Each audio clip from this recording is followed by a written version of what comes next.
I'm going to show you everything you need to know to pack your clothing for a move. Hi, I'm Sheila, and if you're moving or decluttering to downsize, you're in the right place. As a downsizing mentor, the number one mistake that I see most people make is overestimating how much stuff they need.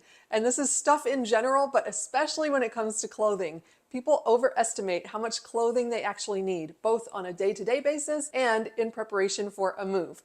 A lot of times I see people who are really hesitant to pack their clothing in their closet because they think, well, my move is not for a month or even maybe 3 or 4 months from now. And so I don't want to pack my clothes just yet because I might need them. The truth is that you are probably wearing a tiny fraction of the clothing that you actually own. You've probably heard of the 80-20 principle, which is that you wear about 20% of your clothing 80% of the time. And that's true for most people. We don't really wear most of the clothing that we own. So when you're prepping for your move, you can keep out the things that you're actually wearing, and then you can go ahead and pack the stuff that you're not wearing. And here's a quick trick to figure out the difference.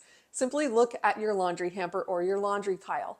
The stuff that is in your dirty laundry right now is stuff that is currently in season. It currently more or less fits your body, and it's stuff that you are currently using and wearing. So those are the things that you can hold out and pack closer to your move. Everything else that's in your closet is probably safe to either get rid of it or pack it up in advance. One of the questions that I get asked most often is, should I declutter first before I move, or should I just pack everything up, move it to the new place, and then figure it out when I get there? I actually made an entire video about this, which I will link in the description, but the short answer is it makes way more sense to declutter before you move. It's going to take you way less time, money, and energy to get rid of stuff on the front end of your move than it is to use up extra boxes and time and materials and energy to load up all that stuff onto the truck, move it to your new place, get it off the truck, unpack it, and then decide to get rid of it. So if it's stuff that you know you're not going to need and it's stuff that you're not using, it's okay to let it go on this end of the move. It's just going to make your life in your new place so much easier. So when in doubt, leave it out.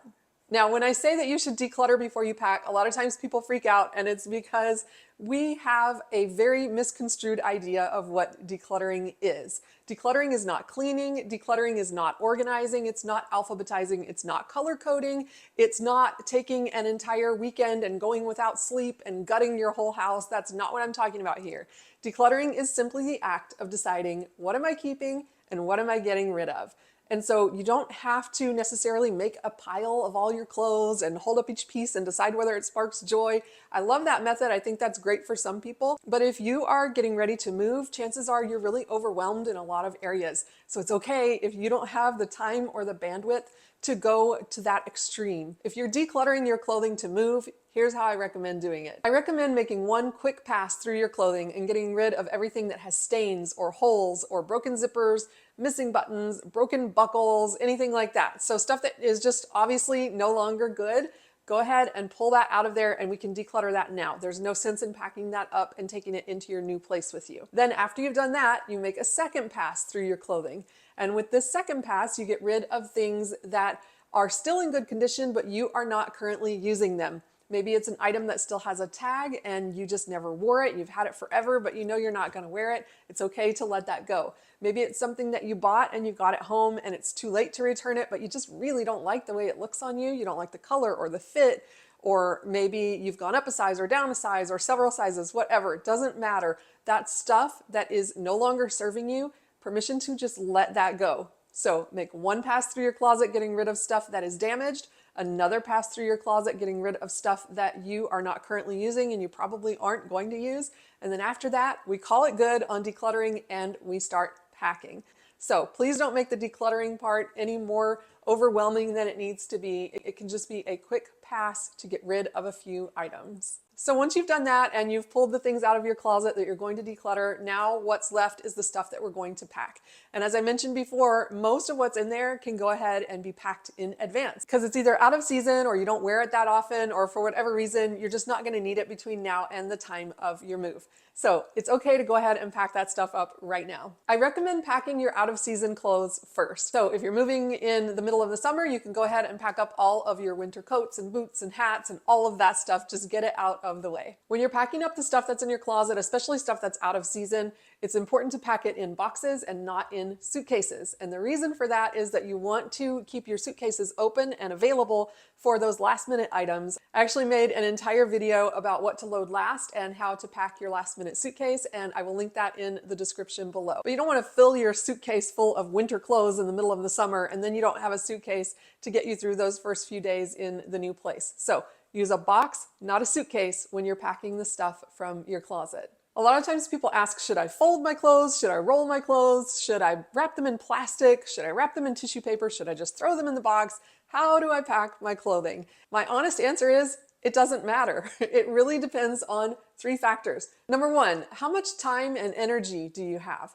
Number 2, how far away are you moving? And number 3, how much do you care whether your clothing is wrinkled? The point here is to get your clothes in a box and get that box from A to B. So it really doesn't matter your technique. If you want to fold everything meticulously and precisely, that's wonderful. If you want to roll it up in little army rolls, that's great. And if you want to put it in plastic bags, that's fine too. Or if you just want to dump it in a box and pack it, that's great. I'm going to share tips about all of those methods later on in the video, but just know that whichever way you choose, the whole point here is to get your clothes into a box and get that box from A to B. That's all we're doing. So it doesn't really matter how you put the clothes in the box. Here are the supplies that you're going to need to pack your clothes. The first thing that you're going to need is boxes. Lots and lots of boxes. You can never have too many boxes. I recommend packing clothing in a small box or a medium box. There's another kind of box that you can buy to pack your clothes, and it's called a wardrobe box. It's a great big cardboard box with a metal rod across the top. And you can pack your clothes in there, but in my opinion, after moving 10 times in 10 years all over the country and in and out of the country, I have never seen a need for wardrobe boxes because they're very expensive. They take up more space than the methods that I'm about to show you. And the boxes are not as easy to recycle as just your basic small and medium boxes. The advantage of a wardrobe box is that you take your stuff straight out of the closet, you hang it on the rod in the wardrobe box, and then you get to the new house and you move it straight from that rod straight back into your closet. So if you have a lot of high-end formal clothing, then you might want to invest in a couple of wardrobe boxes. But I've been able to move 10 times just fine without ever using a wardrobe box. In addition to boxes, you are also going to need lots and lots of garbage bags.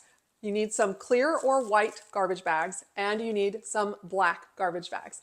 The black garbage bags are only for garbage and things that you are donating. So as you're going through your closet, you might find things in there that are actually garbage, depending on how long it's been since you've cleaned out your closet. That stuff goes into your black garbage bag.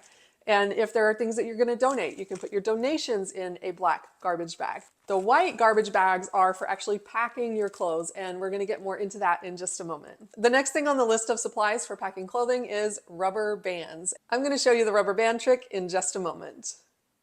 You're also going to need plenty of packing tape and colored duct tape and black markers. If you're wondering what's up with all the colored duct tape, I did an entire video about that as well. It's going to keep you super organized throughout your move. So be sure to check that out in the description below. So the way that the rubber band trick works is that you take about 10 to 12 items of clothing that are on hangers and you group them together, and then you take a rubber band and you attach it around the top of those hangers. You put all those hangers together, tie them together with a rubber band. Then you're going to take a garbage bag and you're going to pull it up over the clothing and tie it at the top around the hangers. Some people will say to put the hangers through the bottom of the bag, poke a hole in the bottom of the bag with the hangers, but I don't like doing that because if you do it this way and the hangers come out the top of the bag, then when you get to your new place, you can just use this bag for garbage, so you're not wasting as many bags. So now your clothing is all bagged up. It's going to stay dirt-free and dust-free. It's going to stay all together, and it's going to not get as wrinkled. And you just take these clothes and lay them straight into your moving box. In most cases, this will eliminate the need for wardrobe boxes. And for the things that you're not packing with the garbage bags and the rubber bands, you can fold them, roll them, or just throw them in the box. I'm going to show you some techniques for folding and for rolling. Here we have 3 identical shirts, and I'm going to show you 3 different ways to pack them. The first way is the Marie Kondo method, where you lay the shirt out flat and then you fold it lengthwise into thirds like this, folding the sleeves over. Then from there you fold it in half, and then again either in half or in thirds. I'm doing thirds here. And if you've done this correctly, then at the end of it, it should stand up like this. That's the Marie Kondo method. The second method is the army roll, aka ranger roll, And as the name implies, this is often used in the army. So you're going to take the bottom of the shirt and turn it up a couple of inches at the bottom hem, turn it up towards the neck like this.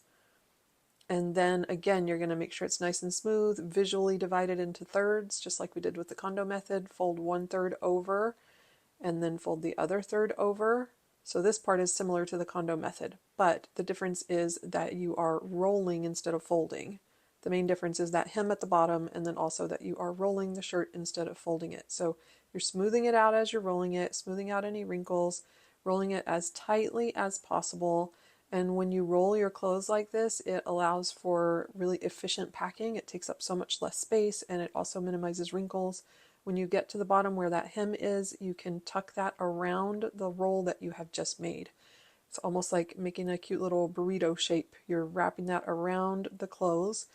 And you can see that this takes extra time, but it does save space. So here again, it's just that question of how much time do you have, how much space do you have, how much energy do you have, etc. And it makes this little burrito shape at the end. So that is the army roll. And then the third method is simply to take your shirt off the hanger, wad it up in a ball, and throw it. So that is how you pack with the 3 different methods. You have the Marie Kondo, you have the army roll or ranger roll, and then you have just throwing your shirt in a box. But the point is getting things from A to B. Another way to save space in a box is to use vacuum seal bags. You can use vacuum seal bags that come from the store, or you can make them yourself. And once again, the good old garbage bag comes in handy. I want to be particularly careful to state once again, if there is anything that you want to keep, please do not pack it in a black garbage bag. When you put something in a black garbage bag, it looks like garbage. So these black garbage bags are only for garbage, or you can also use them for donations, but please don't pack anything that you actually want to keep in a bag like this. You can, however, pack your things in a bag like this, a white or a clear garbage bag. And if you want to save room in the box, I'll show you how to make your own vacuum seal bag to save space in the box and money in your moving budget. You're simply going to make a pile of clothing that you want to pack, and something that works really well in this category would be things like coats and puffy vests and sweaters, things that are really big and bulky. You're simply going to put them in a pile, put that pile into the bag, and then put your vacuum cleaner hose into the opening of the bag. Suck as much air out of the bag with the vacuum as possible, tie off the end, and then tape it down to avoid more air getting in. When you do this, you can fit a lot more clothes in a small space, and so it's going to save you boxes and it's going to save you room on the moving truck. And I'll put some links in the description if you prefer to just buy some ready-made vacuum seal bags. A couple of tips on packing shoes. In order for shoes to maintain their shape, it's important that they be stuffed with something. You can stuff them with tissue paper, but the thing that makes the most sense to me is to just stuff them with your socks. You have to pack your socks anyway. Why not stuff your socks down inside the shoes, and it will help them to maintain shape. Then you can pack them into bags like this. Again, don't put them in a black bag. You don't want anyone to think that your shoes are garbage. So put them in a white or clear plastic bag, and then that bag can go in with your clothing, and that way your clothes don't get dirty because they're protected by the bag. If you've gotten any value out of this video so far, it would mean the world to me if you would hit that subscribe button so that I can reach more people and help more people. Thank you so much. Let's keep going. Another tip for packing clothing is to leave some space in one of your boxes for your dirty clothes. You don't know how long you're going to have access to your washer and dryer before you move, and you don't know how quickly you're going to be able to get your washer and dryer hooked up in your new place. So there are probably going to be a few days there where you're not able to do laundry, so you're going to need to have some space in the box for your dirty clothes. So once again, I'm going to recommend to use plastic bags, and you can put your dirty laundry in here and put that inside the box with your other clothes. Just be sure that when you're filling out your packing inventory, you note that that box contains dirty clothes, so you don't leave your dirty laundry packed up in a box for 6 months. That would not be very pleasant. This video is actually part of an entire series where I walk you through the process of how to pack up your house from start to finish. For more videos in this series, be sure to check out the entire playlist right here. I'll meet you there.